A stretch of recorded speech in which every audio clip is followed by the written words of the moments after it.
What is going on, guys? We are going to be reviewing Tremors, A Cold Day in Hell.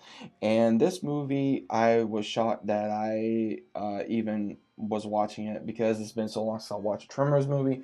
But I'm going to not go ahead and spoil it for you guys just yet. So if you have not seen the movie, go check it out and then come back here. But if you still want to be spoiled, then you've been warned. Let's go ahead and get right into this, guys. It basically starts off with a science team in the Arctic, and they are attacked by a graboid, which doesn't look like the normal kind of graboid we have seen in previous films.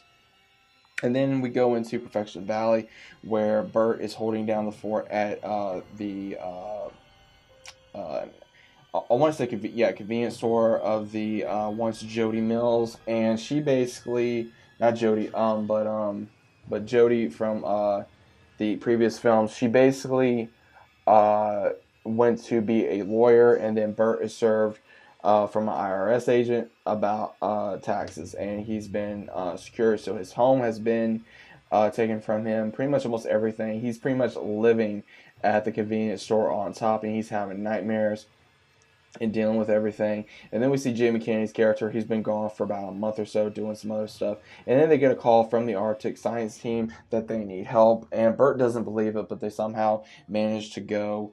And when they're in a plane on the way to the Arctic, they are attacked by an ass blaster, which if you guys do not remember what an ass blaster is, it is the third transformation from graboid to shriekers and then to ass blaster, and it can pretty much fly out of his ass by burning mixed chemicals to cause an explosion, as well as carrying eggs so it can just do the cycle over again. And it looked a lot different. It was more beastly, which I will get to in a little bit. And they somehow kill the graboid, not the graboid but the ass blaster, and then they land, and then they meet the science team.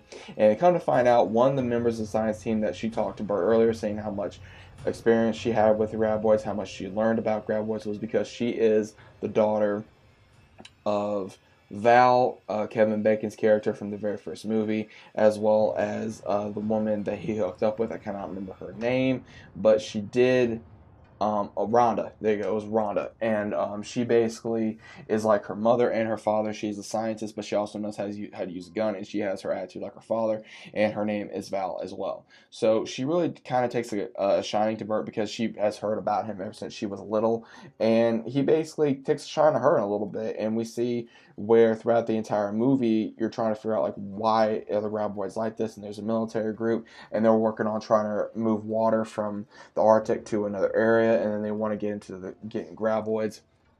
And Bert is also having an issue with his mental capacity. It's almost like he's having a stroke or a seizure. And basically, what it's from when he was in a graboid in the third film, and somehow or other something got into in his system. And when that happened, he basically started having issues, and when that happened, they had to find a way to handle it and go into another graboid and extract DNA so that way they could put it in him. Otherwise, he was going to die. And throughout the entire movie, they're trying to kill at least about four graboids, and they kill about three of them by using different techniques. And they finally get to the last graboid, and they come up to the very last one because Bert has helped take him down about two or three. And then when that happens, he just can't fight no more. And then Jamie Kennedy's character, again, I'm not a huge fan of Jamie Kennedy, but he really did fill the shoes of being Bert Gummer's kid. Michael Gross did an amazing job as well. I'm going to say that right now. He's done an amazing job with the character of Bert Gummer for so many years. He's a great actor. Jamie Kennedy pretty much takes lead after Bert can no longer fight, and he basically tells him that, you're coming with your mortality. And Bert's like, no, if I'm gonna die, then I'm gonna die the way I want. He says, no, you're not. You got to do what you got to do. And he basically takes the charge. And once that happens, they finally capture the graboid. And after fighting off the tentacles, Bert is he's on his deathbed, and this man comes out in a lab or in a sheet that you normally get when you're in the hospital, and he's just wearing his boots and everything. He shoots it. He kills the tentacles. He's like amateur. He falls on his ass, and he's in trouble. But it was so funny of like just that moment. If you see the movie, you know what I'm talking about because it was just so funny. I mean, this man's on his deathbed, and he's like, I'm gonna die. I'm gonna die the way I know how. And Jamie Kennedy does get in there, extracts the DNA, and they go to get the DNA into Bert. And when that happens, it almost looks like he does die, but then he does somehow survive. And he basically tells him that, okay, I'm ready to fight, I'm ready to do what I gotta do, and that's what's gonna happen. And when that happens, we do see where him and Jimmy Kennedy finally do leave, go back, and they tell Val goodbye, they tell everyone else goodbye, and they actually speak to the IRS agent after saving him, and he basically does say that he will lift the taxes off of Bert. They will no longer have to pay taxes as well as state tax, and then he almost wants to try to take Graboid, but they blow it up, so it basically makes him pissed off. But other than that, guys, it was a real fun film.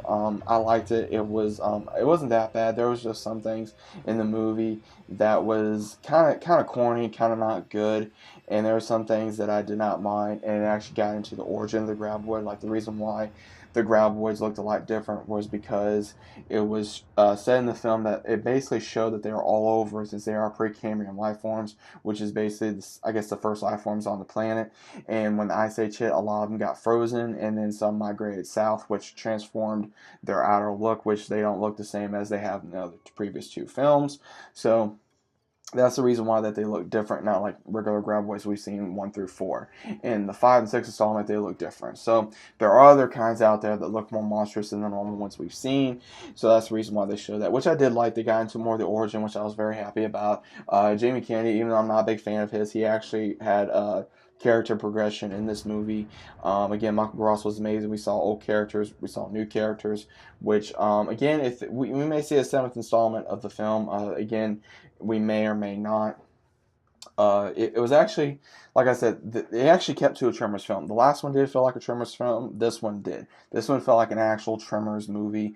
It brought like a lot of the old school with it as well as the new school, which I was very happy about. And again, they kept it funny. They kept it action packed. They kept it just the same way they always do. They didn't try so hard with the jokes. They didn't try so hard with certain things like they did in the previous film. So I'm really hoping that if they do a 7th film, even if they don't do it, I'll be fine, because if this one was the last installment, that's perfectly fine. But let me know what you guys think about this in the comments down below. Hope you guys enjoy this as well. If you have seen the movie, let me know what your thoughts about that in the comments down below. If you're new, consider about subscribing. Again, if you haven't seen it, let me know what you thought about the review. Again, I didn't go into every little detail because I wanted to leave some stuff out. I'm probably going to do another video later on talking about my thoughts on the 7th film, what may happen, what they may do, so that way we can just kind of talk about it and have a good time. But again, let me know your thoughts about this. If you've seen it, what you thought about it. Did you hate it? Did you like it? Did you not want to see it? Do you even want to see it? Because again, this movie went straight to DVD, not going to theaters or anything like that. I don't think none of the Tremors movies has ever been in theaters to my knowledge. It's been since like 98 or 99 the movie came out. The first one came out. So it's been quite a while. But hope you guys enjoyed, and I'll be seeing you guys on the next video.